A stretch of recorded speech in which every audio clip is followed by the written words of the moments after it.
Matthew chapter 14. At that time, Herod the tetrarch heard the reports about Jesus, and he said to his attendants, "This is John the Baptist. He is risen from the dead. This is why miraculous powers are at work in him." Now Herod had arrested John and bound him and put him in prison because of Herodias, his brother Philip's wife. For John had been saying to him, "It is not lawful for you to have her." Herod wanted to kill John, but he was afraid of the people, because they considered John a prophet. On Herod's birthday, the daughter of Herodias danced for the guests and pleased Herod so much that he promised with an oath to give her whatever she asked. Prompted by her mother, she said, "Give me here, on a platter, the head of John the Baptist." The king was distressed, but because of his oath and his dinner guests, he ordered that her request be granted. And he had John beheaded in prison.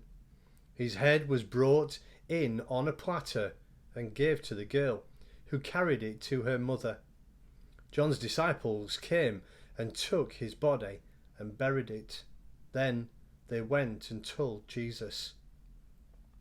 When Jesus heard what had happened, he withdrew by boat privately to a solitary place. Hearing of this, the crowds followed him on foot from the towns. When Jesus landed and saw a large crowd, he had compassion on them and healed their sick. As evening approached, the disciples came to him and said, "This is a remote place, and it's already getting late. Send the crowds away so that they can go into the villages and buy themselves some food." Jesus replied, "They do not need to go away. You give them something to eat." "We have here only 5 loaves of bread and 2 fish," they answered. "Bring them here to me," he said. And he directed the people to sit down on the grass. Taking the 5 loaves and the 2 fish, and looking up to heaven, he gave thanks and broke the loaves. Then he gave them to the disciples, and the disciples gave them to the people. They all ate and were satisfied, and the disciples picked up 12 baskets of broken pieces that were left over. The number of those who ate was about 5,000 men, besides women and children.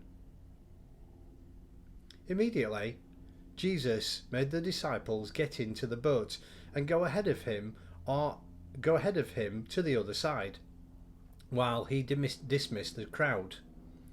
After he had dismissed the crowd, he went up on the mountainside by himself to pray. Later that night, he was there alone, and the boat was already a considerable distance from the land, buffeted by the waves because the wind was against it. Shortly before dawn, Jesus went out to them, walking on the lake. When the disciples saw him walking on the lake, they were terrified. "It's a ghost," they said, and cried out in fear. But Jesus immediately said to them, "Take courage, it is I. Do not be afraid." "Lord, if it's you," Peter replied, "tell me to come to you on the water." "Come," he said. Then Peter got out of the boat, walked on the water, and came toward Jesus. But when he saw the wind, he was afraid, and beginning to sink, cried out, "Lord, save me!" Immediately Jesus reached out his hand and caught him. "You of little faith," he said, "why did you doubt?" And when they climbed into the boat, the wind died down. Then those who were in the boat worshipped him, saying, "Truly, you are the Son of God." When they had crossed over, they landed in Gennesaret. And when the men of that place recognized Jesus, they sent word to all the surrounding country. People brought all their sick to him and begged him and begged him to let the sick just touch the edge of his cloak. And all who touched it were healed.